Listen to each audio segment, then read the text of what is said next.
3 companies within 8 months or so. And that group started to figure out maybe some of it's on us. Pitfalls to avoid when implementing, we touched on a little bit, who should be involved. Some of this is a little redundant, but what else would you guys add to effective AI vendor relationships to make it long-term, to make it a win? How would you address that? So, Go ahead. I would say whether it is Agentic AI, whether it's a marketing product, whether it's a data analysis project, none of that matters what it is. Crawl, walk, run. Work with them, pick a very simple use case, start there, build some trust and verify, be part of the process, be part of the testing, insist that you are part of the testing.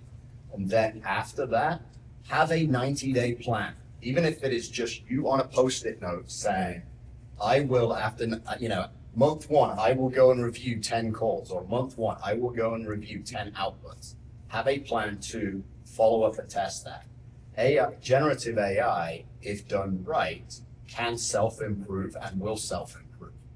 And with your feedback, you can make that better. So if you had generative AI building out marketing campaigns, and the voice was not right in terms of your brand specific voice. I have a question. Phil Sura, I have a question for you. As a dealership, okay, I get hit with a lot of different terminology. A lot of things look the same. So you have a chat bot, and granted, that's probably a workflow bot. But then you use the term on me as a dealer of generative AI. Or Agentic. Agentic. So you got these three terms. Of definitions, yeah. Right. Before we From a dealership standpoint, at my group, tell me what's the difference between really what can a generative AI or Agentic do differently than my workflow bot is doing for me? Because in general, a lot of times when people are selling me something, it seems like the same thing. Right. But I don't know why it's different. What can that do for me? No, that's fair. So, and I almost called out, somebody said Agentic earlier, and I almost said, hey, define that, because, what does that mean? So let's talk. I'm gonna ask you a question.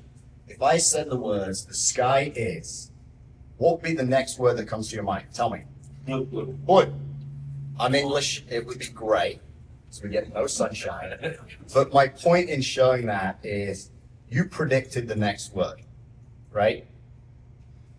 That is essentially how generative AI works. It predicts the next word in a response based on an input. So as you ask it, tell me about this, it goes and predicts every word and builds that input and output based on these large language models. I'll try not to get any more technical than that.